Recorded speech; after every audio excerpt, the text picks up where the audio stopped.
Can you name the truck with four-wheel drive? Smells like a steak and seats 35. Canyonero, Canyonero. Well, it No. It's supposed to go like this. El Camino.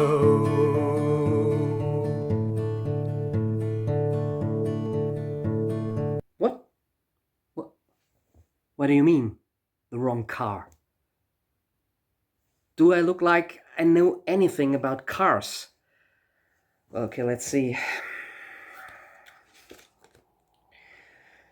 The El Camino was a pickup by Chevrolet, produced in the late 50s and then again from 1964 to 1987. The name is Spanish and the meaning is the way or the path. Yeah, you're right. It's the wrong car. The wrong car. The wrong car. But given that these reviews tend to get longer and longer, maybe I should try and step on the gas a little bit more. I first had to make up my mind about the place for shooting this review. At first I thought of doing this maybe as part of my Indie Corner series, but quickly decided against this because after all, today's album was a commercial success. It was also a mainstream success, and at this point the Black Keys simply weren't that raw little indie rock band anymore. And my plan to keep this a bit more concise and shorter again notwithstanding, we are looking at the band that had a journey of already 6 studio albums, so there is a little bit of mileage to look back at first. The story of the Black Keys, hopefully summarized. The road to El Camino began in 2001 when Dan Auerbach and Patrick Carney formed the duo The Black Keys. Auerbach was born in Ohio and grew up in a family with musical roots. Early on, he became a big blues fan, listening his way through his father's vinyl collection. His uncles from his mother's side also brought in a bluegrass influence, since they played bluegrass music themselves. At college, Auerbach occupied himself more and more with guitar playing instead of studying, and finally dropped out in order to pursue a career in music. Fellow Akron, Ohio peer and music fan Patrick Carney originally started out as a guitarist. With the money he had earned from dishwashing, he bought cheap band equipment, but found it was hard to find any people playing drums in his area, which is why he ended up the self-taught drummer in his first bands as a teenager.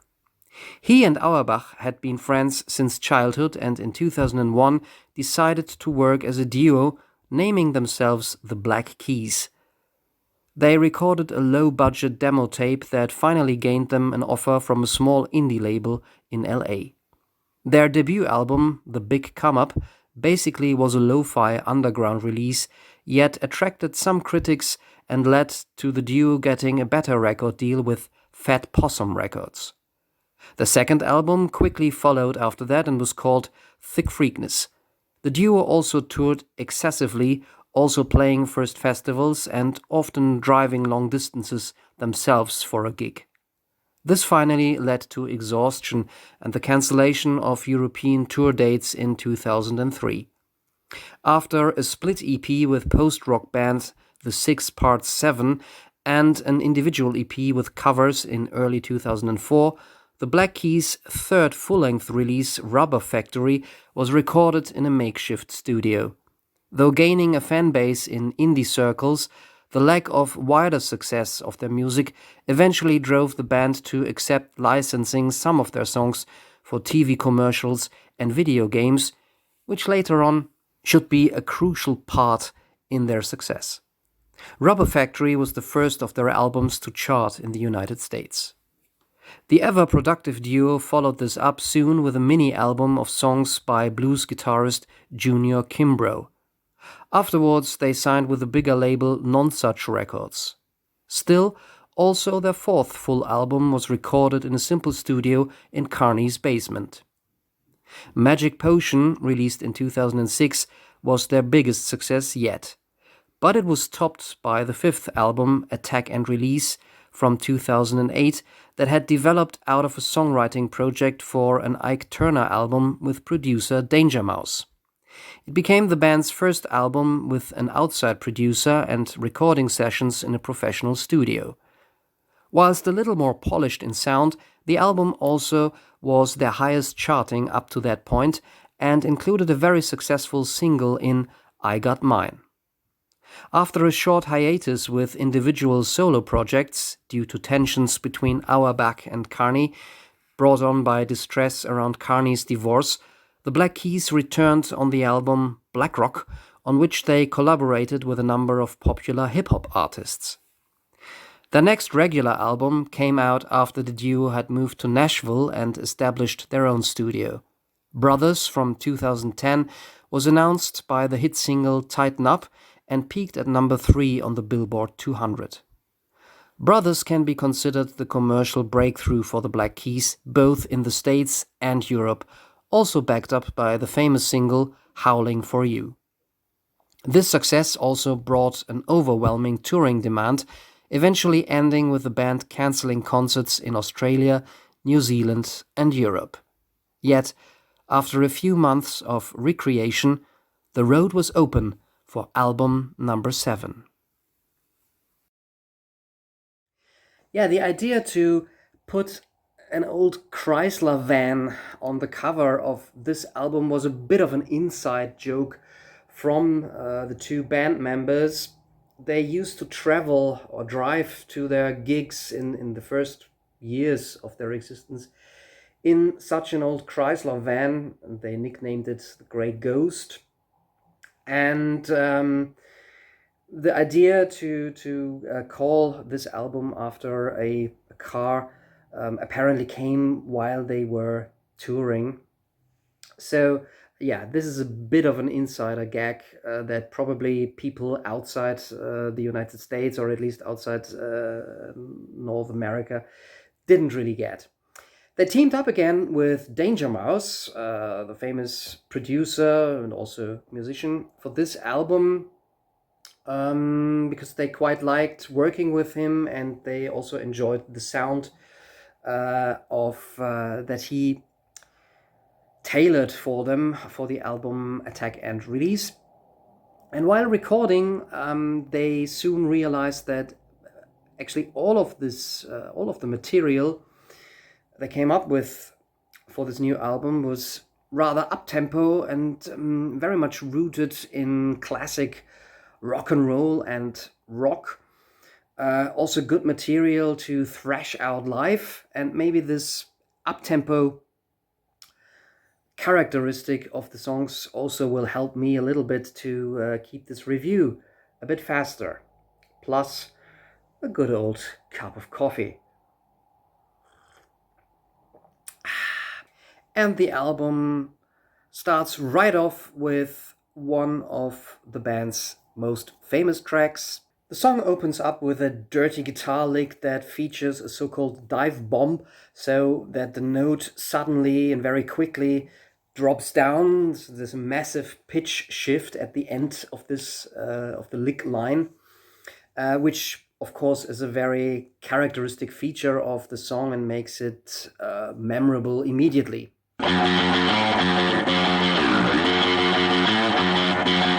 The song, with its shuffle beat and slightly glam rock infused production, sets the tone for the entire album. It's very much upbeat, fun, and quite relaxed and loose. One gets a lot of hand claps and sing-along, simple to memorize choruses. Yeah, the song about being kept waiting by one's love, sort of frustration, frustrating relationship, maybe also references the first divorce of the band's drummer. It's a simple enough tune, but cleverly performed and produced. It's won 2 Grammys, charted I think, rock singles charts and alternative charts. One of the most successful, or maybe even the most successful single by the Black Keys. I don't think I need to go through all of the international chart positions. And listening to it again, maybe for a while I was a bit, oversaturated by this song, but listening to it again now, it just is a great rock song, and it deserves to be considered a modern rock classic. So for all the people who kept going on that rock music in the 21st century was no longer existent, I think the Black Keys have proven them wrong.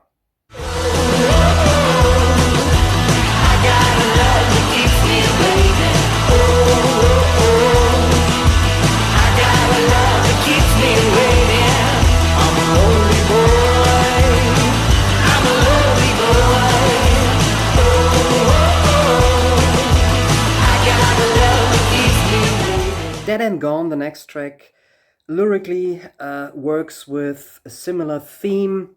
The song again employs very easy to memorize tropes, lots of na-na-nas and whoa-whoas, but it's never done in an obtrusive or annoying way, at least in my opinion, as maybe opposed to some of the more current pop songs that really hit you over the head with their endless whoa, whoa, whoa choruses.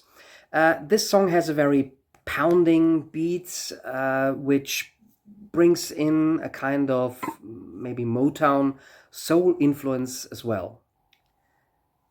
Then we get to Gold on the Ceiling, the other song from this album that for a while was everywhere, on TV, in computer games, commercials, and what have you. Personally, I prefer this a little bit over Lonely Boy, I think. It has this relentless boogie rock groove to it, a little bit like maybe T-Rex meets ZZ Top. And there's a little dirty classic rock or garage rock guitar solo in the song. And yeah, it's just undeniably catchy. Lyrically, it's a bit more vague compared to the first 2 tracks. Might be about the exhaustion on tour, or of being famous and giving everything to the public. I've seen other interpretations where it could be also about addiction. That's something that people usually come up with if it's about rock songs with vague lyrics. Whatever the true meaning, this is definitely a great little rock song for 21st century listeners, and yeah, one of the Black Keys' best in my opinion. They wanna get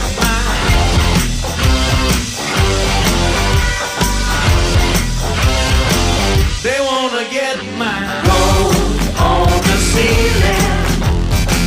I ain't blind, just a matter of time. Little Black Submarines brings more heartbreak lyrics in the classic blues tradition, but this is an interesting song and certainly the most daring single taken off the album, as it is a song that kind of consists of 2 parts. It starts off rather slowly in an acoustic fashion, and there is a little phrasing or a chord progression that reminded a lot of listeners, not just me, of Led Zeppelin's Stairway to Heaven. At least you could sing parts of the melody over this. And then suddenly, in around the middle, the song makes a sudden change and turns into this epic, but at the same time very trashy lo-fi garage rock jam with a really loud, nasty, and slightly trashy guitar solo at the end. This sees the Black Keys in a live in the studio mode. The recording is deliberately raw. And overall, this is an interesting track that seems to blend together elements of Led Zeppelin and Tom Petty, but done in a Black Keys style.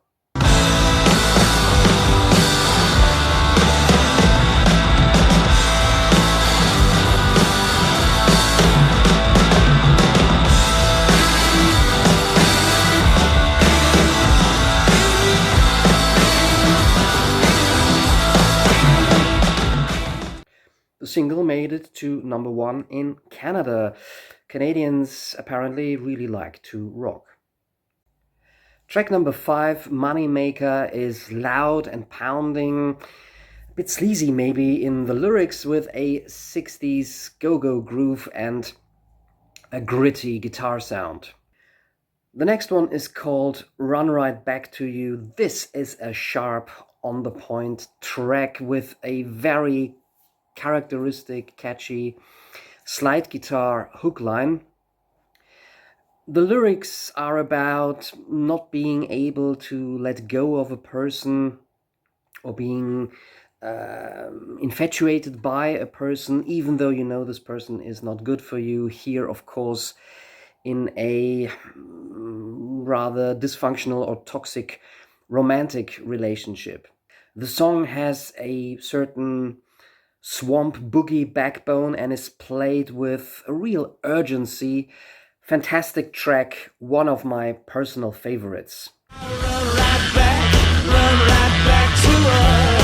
I won't jump the track. I'll run right back, I'm sure. I'll run right back to her. I'll run right back to her. The following Sister also has this certain sadness or darkness in the lyrics, but the song is delivered in an almost pop rock style. This is where Danger Mouse's production really comes to the fore or works best. It has a smooth mid-tempo groove and follows pretty much the 2000s alternative mainstream sound that also put, for example, bands like Kings of Leon into the limelight for a while. This is another great track, could have easily been a single. I don't think it ever was, but very, very smooth, cool track. I'm gonna make up my reason. I used to say I need you, but now I gotta leave you. Sister, what did they do?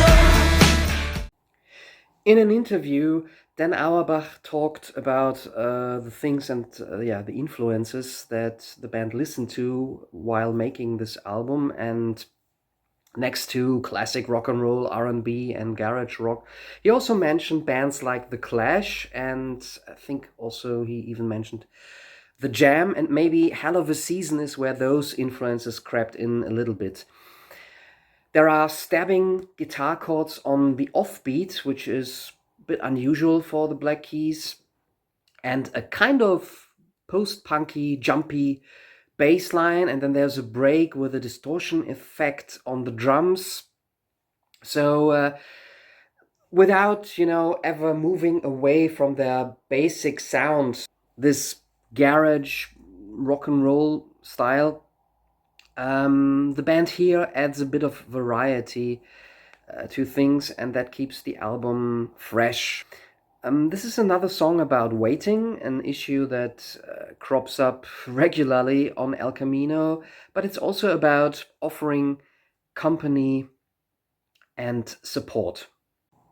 Stop Stop also adds variety. There's something like a Glockenspiel going on in the background, a more complex drum groove, quite busy, and an added soul vibe. Lyrically, we get yet another variation of the irresistible woman that will ultimately cause harm and heartbreak, but with a feel-good chorus. You wound up like a weapon, you've got an evil streak. They told me to stay away, but I was much too weak. Yeah, we've arrived at the second to last track on the album, Baby Nova, which pounds along once more and thus follows the main sound formula of this album. It's maybe the weakest track from El Camino, but it's still saved by a catchy chorus and a nice little guitar and organ solo at the end. The latter is probably played by Danger Mouse, who, according to the credits, played all the keyboards on the album. El Camino ends with Mind Eraser. This is a cool final track with a hint of a bluesier vibe, a hammering piano, and Dan Auerbach pleading, "Don't let it be over." Well, I think after 11 tracks, it's the right time for this album to be over, but it has a great replay value indeed. When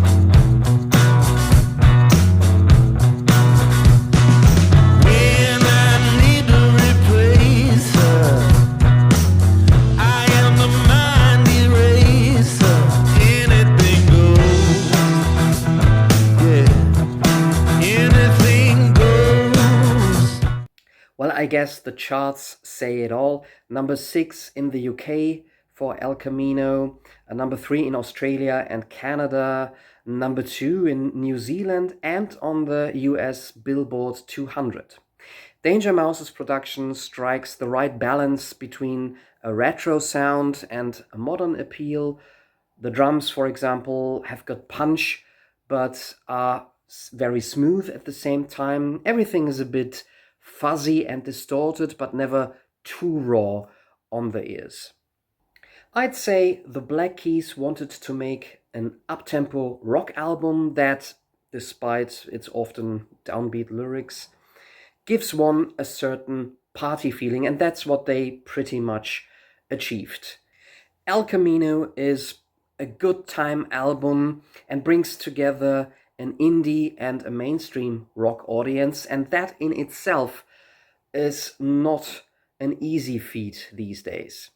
El Camino is a very enjoyable modern rock record, and I leave it at that, knowing full well that I've probably made this video far too long again. So, thanks for watching, and I'll leave you with a message from my sponsors, because this video has been brought to you in association with El Camino.